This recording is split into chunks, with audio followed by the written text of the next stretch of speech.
Hello guys, welcome to our YouTube channel brain gym. आज हम पढ़ने वाले हैं अकाउंटिंग प्रिंसिपल्स के बारे में।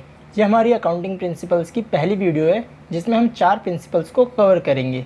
तो चलिए वीडियो को स्टार्ट करते हैं। अकाउंटिंग प्रिंसिपल यानी कि वो सिद्धांत जो हमें अकाउंटिंग करने का सही रास्ता दिखाते हैं। जिस तरह से एक कंट्री को चलाने के लिए काफ़ी लॉज होते हैं जिनके ऊपर वो पूरी कंट्री रन करती है, जो बाकी लोगों पे अलाउ होते हैं, उन पे लागू होते हैं। वैसे ही अकाउंटिंग प्रिंसिपल्स जो लोग अकाउंटिंग करते हैं उनकी अकाउंटिंग पर लागू होते हैं और उनको अकाउंटिंग करने का सही रास्ता दिखाते हैं कि किस तरीके से हमें अकाउंटिंग करनी है और एक इफ़ेक्टिव मैनर में करनी है।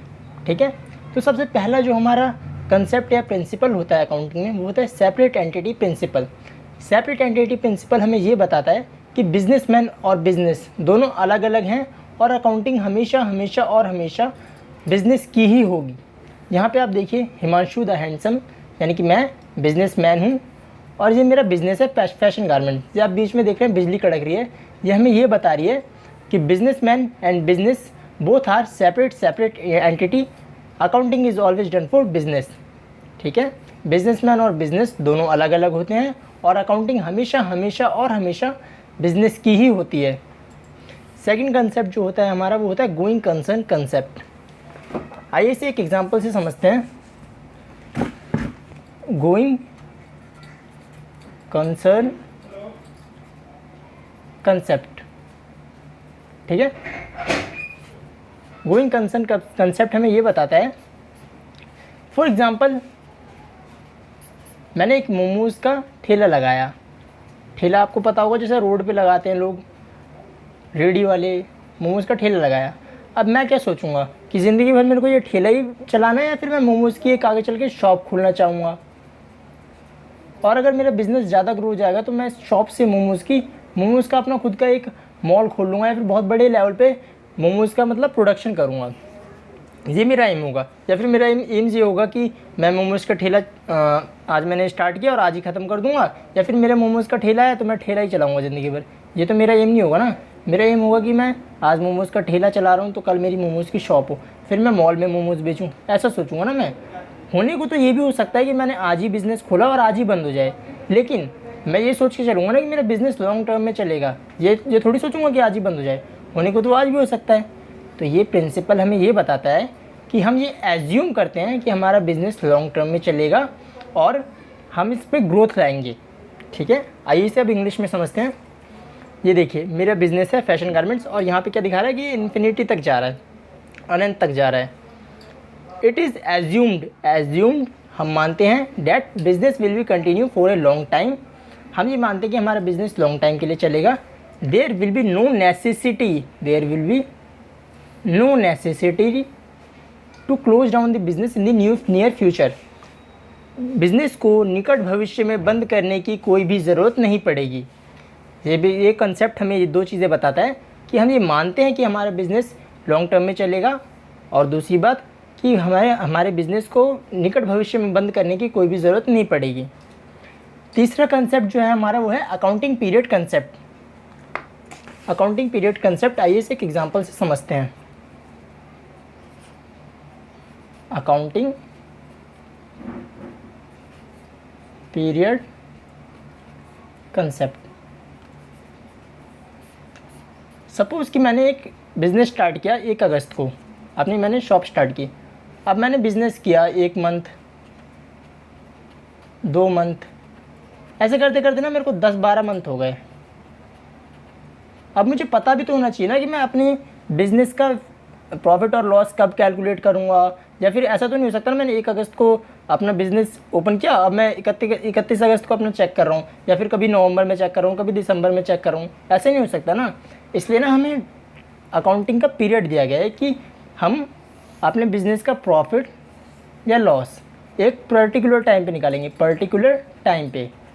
पर्टिकुलर पीरियड में। तो हमारे पास 2 पीरियड होते हैं, एक होता है फाइनेंशियल ईयर और एक होता है कैलेंडर ईयर।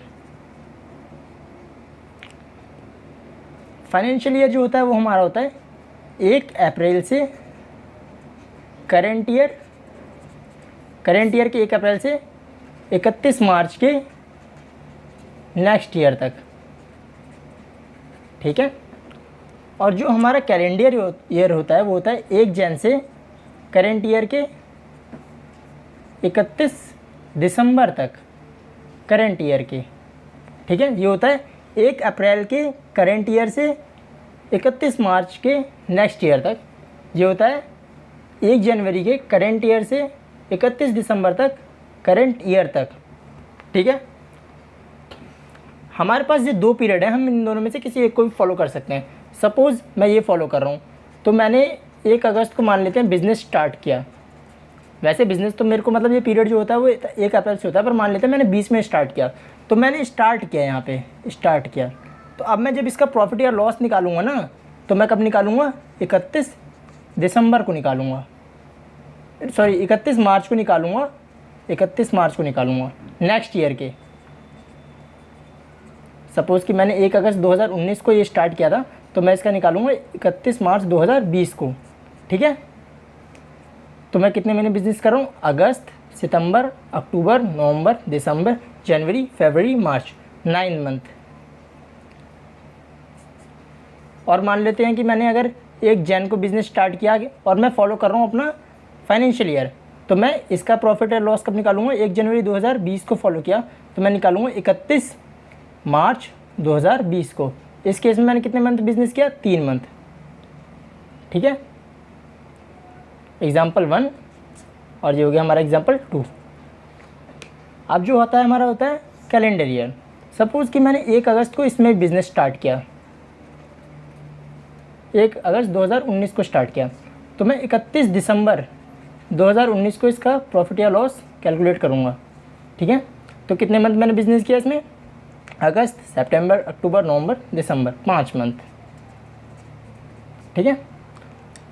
और मान लेते हैं कि मैंने बिज़नेस स्टार्ट किया इसमें, जो किया मैंने, ये एग्जांपल 1 हो गया। एग्जांपल 2 लेते हैं हम कि मैंने बिज़नेस स्टार्ट किया 1 अप्रैल को, 1 अप्रैल 2019 को किया, तो मैं इसका प्रॉफिट एंड लॉस कब कैलकुलेट करूँगा?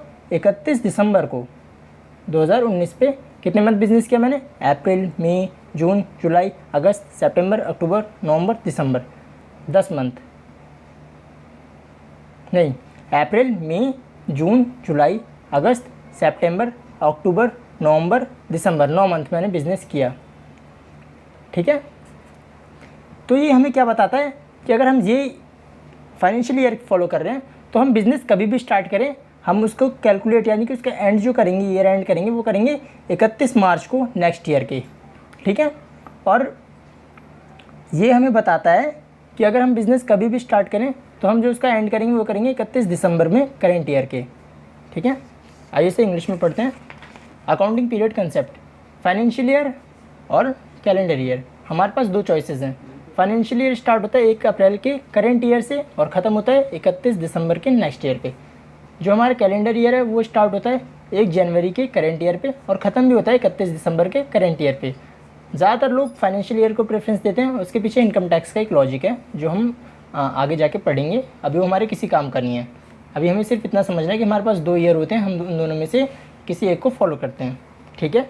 अब हमारे पास आता है चौथा कंसेप्ट जो है डुअल एस्पेक्ट कंसेप्ट। आइए इसे एक एग्जांपल से समझते हैं।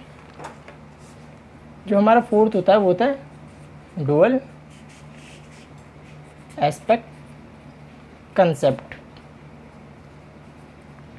ये कंसेप्ट ये कहता है ना कि किसी भी चीज़ के अकाउंटिंग में, किसी भी चीज़ के या किसी भी ट्रांजैक्शन के